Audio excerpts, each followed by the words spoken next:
When you read in Acts 2 and it talks about the early church, one of the Yeah. important things it says is that they all followed the apostles' doctrine, and they all had things common. So what that meant is that whatever doctrine came out caused the people to come together. Yeah. So if someone comes with a doctrine that causes division, then you could safely say that there's something wrong with that doctrine. So why was there so much hostility against Paul, like from the Bible's point of view?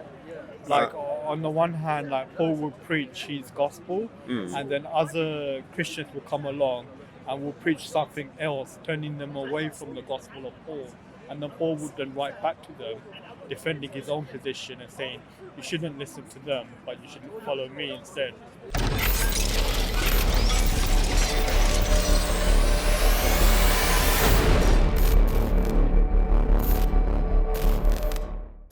You can say the word of God. In Mark, God's quoted as saying, "You are my son, whom I'm well pleased." But Matthew doesn't seem to have a problem with changing the word of God by changing it to, "This is my son, whom I'm well pleased." So God is now addressing the audience and not Jesus. Oh, so you're saying the Mark one? Is it the Mark one you said? Mark chapter 1. Yeah. I don't remember the exact verse. Maybe it's verse 15. It's at Jesus' baptism. Yeah. Where Right, God yeah, addresses Jesus and said, "You are my son, whom I'm Yeah, well pleased." yeah. So Matthew has it that this is my son in the same reported sentence. Yeah. So Matthew doesn't seem to have a problem with changing the word of God, because here Yeah, Mark's quoting God, and then Matthew changes it to, "This is my son." Rather than, "You are my son." Yeah, I know. But what it is, you see, that's one thing about with the Bible is that. By the way, references in Matthew chapter 3. If you Oh want to look up yeah. I found check it. it out. Yeah. I saw it. Because what is with when you're saying about it being the word of God, you see, the way that we kind of look on the, I know you hear some people saying that they use the term inerrant when they describe the Bible. Inerrancy. Yeah, but that like tends to come from the, a lot of people like church leaders. But the interesting thing about it is that when you actually read in the Bible itself, you'll notice that this thing about the like inerrancy of Scripture is that it's not something that's really emphasized by the Jesus followers. So what the thing that you find that they're always more emphasizing is that the people should just do what God has said. So, and even for Muslims, it's blasphemous to change the word of God. Like we believe the Quran is the verbatim word or the speech of God. Yeah. So it would be blasphemous for a Muslim to come along and to correct or to change the word of God. Right. So if Matthew believed that Mark was the word of God, or Mark is quoting God, then it almost seems like blasphemous for Matthew to, change the word of God to something else. No, because you see what it is with the Bible is to do with the way it's collected, because when they have the different stories that they came across from the different Gospels, because the thing about it is, like how you had the similar thing with like you said about the Quran, where like Uthman tried to standardize it. But with the Bible, they actually didn't go through that process, even though they could have done if they wanted to. Okay. But it's as if they standardized the books as to which books to include and which books to exclude. Right. Yeah. But what it is, if there were any arguments about the differences between them, basically they wouldn't remove one because of that. So obviously a decision was made at some point in the past that they're going to leave it how it is. But is your view is that Mark was the first gospel to be written, and then Matthew borrowed or copied from Mark? No. But you see, that's the thing about it is I'm not really into the history part. Okay. Yeah, because the way I see things is that the way we have the Bible, this is how God's given it to us, and that essentially we just have to deal with it how it's written. That's what my view is. Some people might have different views from what I'm saying.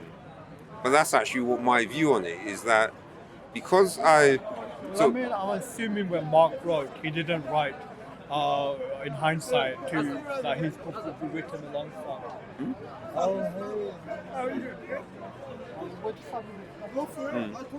This is a guy who's written a commentary on the Bible. All right. From an Ahmadi point of view. So, he's someone nice too. Yeah. But yeah, sorry. I was just saying, when Mark wrote, he didn't write with the intention that his book would one day be collected and read alongside Matthew, well as others. No. Because what you have to realize is that when these guys did their accounts, the accounts are independent. So obviously, because of the events that happened and how sort of I don't know how much of an effect it had on people. So would you say it's providential, like by God's providence? Well, no. Basically, because funny, you're asking the question about how the fact that these the accounts are slightly different. I actually ended up writing a little leaflet. Really? Yeah, in relation to that, because I know. Is the leaflet online somewhere? Well, actually, I've got it on my laptop, but okay. I haven't. It'd be nice if we can go online and read it. Yeah. Well, yeah. I was gonna. Website or a blog or something. Yeah. I was gonna put it up. Okay. So you can mention it on the. Yeah, but what it is, it's only on my laptop at the moment. Okay. So what it is, I'll have to. Maybe I could put it in the comments or later. Okay. Once I've got it online and put the link. Sure. Yeah. Okay. I mean, do you have a website or a blog where people can follow you? Or Yeah. What's your website? Oh, it's itgwfreddy.org. Okay. Yeah, that stands for Invitation to God's Wedding Feast. Okay. Yeah. Nice. So maybe if you post it, comment, and those that are interested, you can look it up. Because the thing about it is that I know that with the Quran, it's the case that it's the scholars who bring the interpretation of it. But I have to admit that when it comes with the Bible, I'm not specifically. There's no scholar that I would follow, now, because when you actually look in the Bible, the main scholar that I follow is actually Paul. But obviously he's in the Bible itself. Yeah. Because he's the one. I mean, the New Testament is like an interpretation of the Old Testament or the Hebrew Bible. So what he's doing is bringing clarification of how Jesus relates to the Old Testament. Yeah. So I look on them as being the actual scholars bringing the. I mean, our view is we don't believe scholars are infallible. Right. Scholars can also be wrong, and we're not expected to follow every interpretation of the Quran. Right. We're expected to believe in every verse, but not necessarily believe in every interpretation. Yeah. And for us, the best explanation of the Quran is the Quran itself, because parts of the Quran comment upon other parts of the Quran. Yeah, and the way that I follow it with the Bible is that how, especially the actions of what God would tell someone to do a certain thing. Yeah. And we look and see how the person responded to that commandment. I see. So what we do is, if someone comes with an interpretation of the Bible, which could cause us to act in a way which is contrary to how the actual people acted in the Bible, then that's when I'll call it into question. I see. So that's one way you can validate whether someone's interpretation is right or not. Yeah, I guess you have precedent for that from the Bible itself. In 2 Timothy 3:16. Oh, you're talking about all Scripture? Yeah. It's useful for teaching and guidance or something to this effect. I can't remember the exact quotation. Yeah, and the other thing that sort of makes it obvious is that when you read in Acts 2 and it talks about the early church, one of the important things it says is that they all followed the apostles' doctrine, and they all had things common. So what that meant is that whatever doctrine came out caused the people to come together. Yeah. So if someone comes with a doctrine that causes division, then you can safely say that there's something wrong with that doctrine. It should be something that causes people to come together to agree with something in the Bible. But if it causes people to come together and follow something which is different from the Bible, then... So why was there so much hostility against Paul, from the Bible's point of view?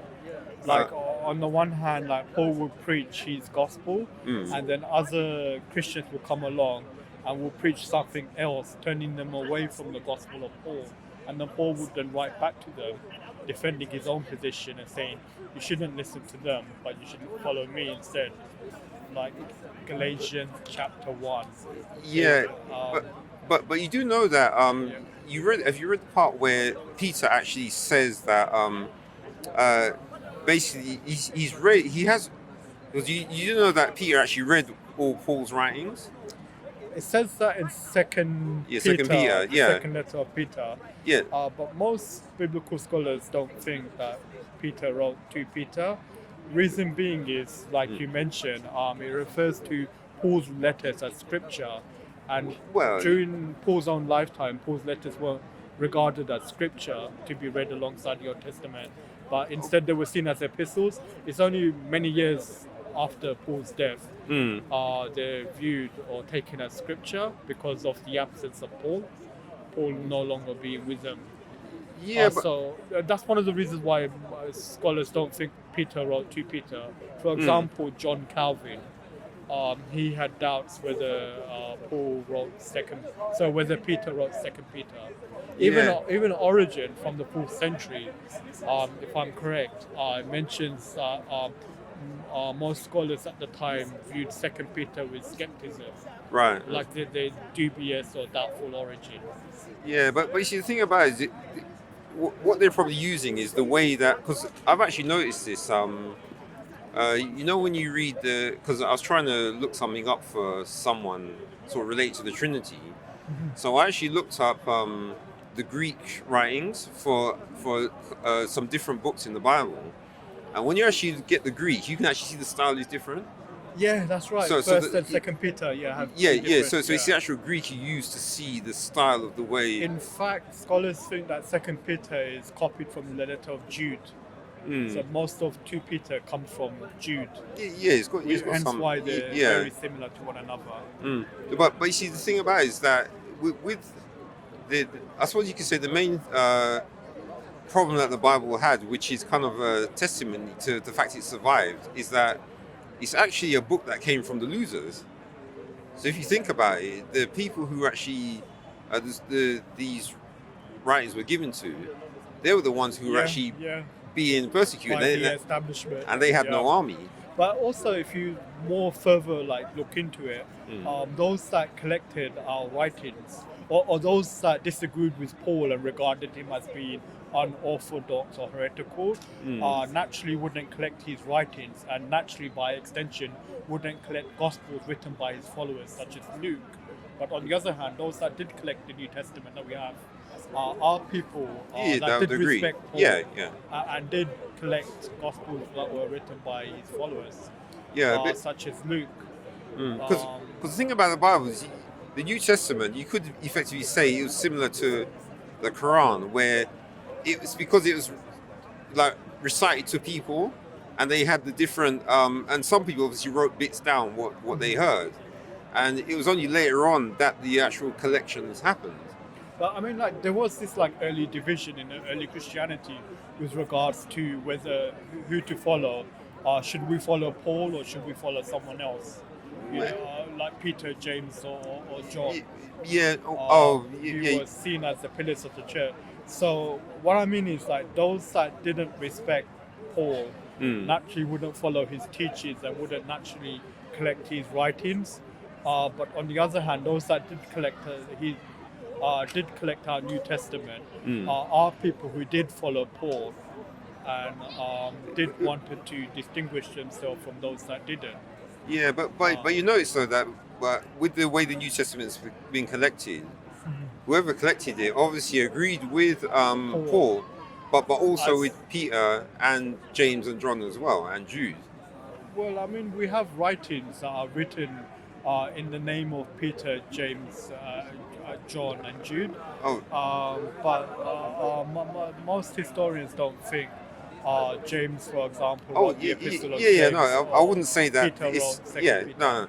So what they obviously had, I think what they probably did is because the Old Testament writings, the Israelites put names to the actual writers. Yeah. So obviously, I think all they're trying to do is just be consistent. Because actually, if you read, have you ever looked in a Bible? One of those reference ones. It actually gives you a little description at the top. Bible. Yeah, it will actually give you a description at the beginning of each chapter with a little mini history on where the names came from. I see. So the Bible when you open and read one of the reference, it'll even tell you that it wasn't the original Is there any name. book you would recommend, like where you can do that? Well, it's a shame. I've temporarily lost my Bible, which I normally bring, because it actually has the. Okay. But any So something you can get from Amazon or something. Well, the thing is, any bookshop which sells a Okay. Bible, because all you want is a Bible which has Yeah, no, it's fine. Yeah. Yeah, it's All right. fine. Yeah. So. Oh, okay. Yeah. Oh, you mean because it doesn't focus?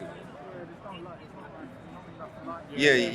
Yeah. I mean, if what we can continue it next time. You know, Well, 'cause we never really got to discuss the Well, the sonship of Jesus. Yeah. Yeah, it's my fault because we Yeah, kind of went on this yeah. kind of detour over. Um, Nevertheless, hopefully people will find it beneficial, and also, Yeah. like I said, if you mean, want to recommend any books or websites where people can go to if they want to, learn more.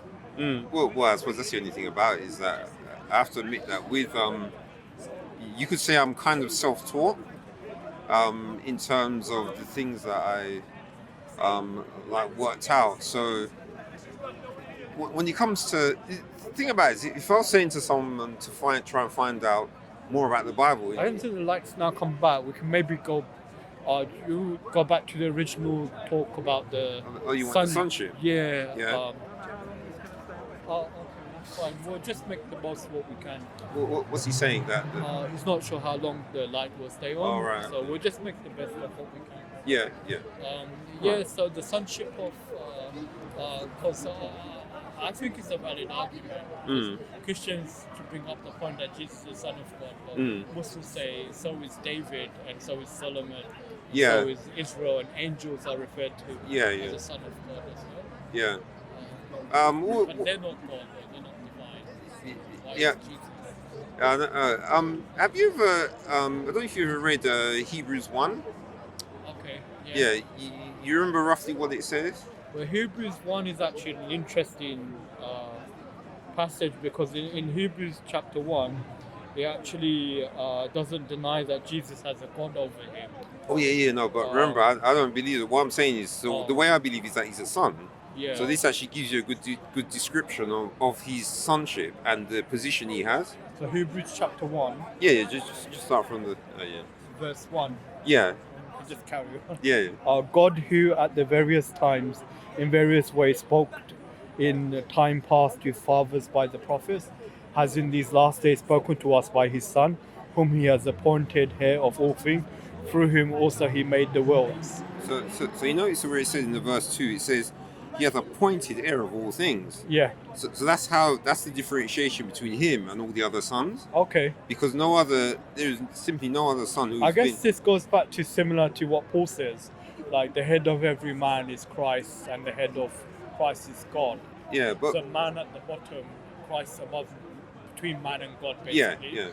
But what's good about this is the fact that it gives you the a bit more information about the process, because it's verse 3 where it says, who being the brightness of his glory and the express image of his person, and upholding all things by the word of his power. So I know a lot of Christians like to bring up where Philip talks to Jesus and Jesus says, if you see me, you've seen the Father. Yeah.